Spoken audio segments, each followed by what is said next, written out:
अब उन्होंने कह दिया हर परिवार को नौकरी देंगे। 2.5 करोड़ के 2 करोड़ 17 लाख शायद परिवार हैं। अब आप बताइए 12 लाख करोड़ रुपए की सैलरी बनती है, एक मोटा मोटी एस्टिमेट आंकड़ा ले तो 12 लाख करोड़ रुपए की सैलरी बनती है। 3 करोड़ 17 लाख का तो बिहार का बजट है, तो ये कहाँ से करेंगे? मैं पिछली बार भी बोलते थे 10 लाख की नौकरी देंगे, 10 लाख नौकरी देंगे।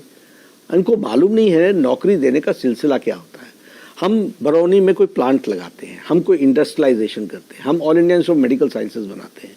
All India institute of medical sciences के कैबिनेट नोट में क्या लिखा होता है कि यह 750 बेड का हॉस्पिटल बनेगा, इसमें लोगों के मरीजों के लिए 1200-1250 करोड़ रुपए इसमें खर्च होंगे और रेकरिंग एक्सपेंडिचर 2000 करोड़ का होगा।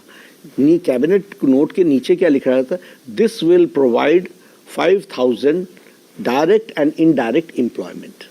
तो ये तरीका होता है एम्प्लॉयमेंट देने का। इन्होंने कभी, इनके घर में 2-2 मुख्यमंत्री रहे हुए हैं, लेकिन इनको कोई सरकार चलाने का ना इल्म है, ना अंदाजा है, न ही सीरियसनेस है। इन्होंने कह दिया कि हम 14 तारीख को आपको आपके खाते में 30-30 हज़ार रुपए दे देंगे।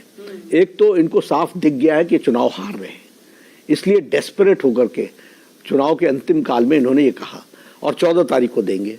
आप बताइए कभी 14 तारीख को कोई दे सकता है क्या? मकर संक्रांति वाले दिन वो कह रहे हैं 14 जनवरी को वही कह रहा हूँ एक मुश्त आ जाएगा पूरा साल का पैसा।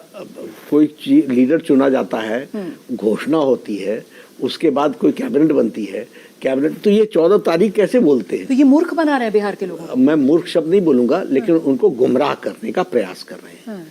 वो शायद जो आपने पहला शब्द बोला वो उनके लिए लागू होता होगा, लेकिन वो गुमराह कर रहे हैं और इस तरीके से लोगों को गुमराह करने की कोशिश कर रहे हैं। लेकिन बिहार की जनता रुमाना जी बहुत राजनीतिक दृष्टि से, बिहार राजनीतिक दृष्टि से बहुत ही जागरूक है और उसको अपने राइट्स का उपयोग करना आता है। जितने भी आंदोलन की शुरुआत हुई है वो बिहार से शुरुआत हुई है और वहाँ सच्चाई के लिए लड़ने के लिए बिहार के लोग हमेशा सजग रहते हैं और हमेशा तत्पर भी रहते हैं। इसलिए उनके राइट्स का हनन हो ये संभव नहीं है, नंबर 1। नंबर 2, उनको कोई गुमराह कर सके यह भी संभव नहीं है। इसलिए ये मैं सच बताऊं, ये शहजादे जो है ना सारे, इन्होंने कोई जमीनी तरीके से राजनीति कभी की नहीं है। इनको जमीन का कोई अंदाजा नहीं है। ये hit and run, hit and trial, इस तरीके के प्रोसेसेस से निकले हुए लोग हैं सारे शहजादे। ये हो चाहे इनका भाई हो, जितने भी हैं भाई, मतलब जो इनका पार्टनर है राहुल गांधी, ये सब लोग इसी तरीके से निकले हुए लोग हैं। इनको कोई जमीन का अंदाज नहीं है।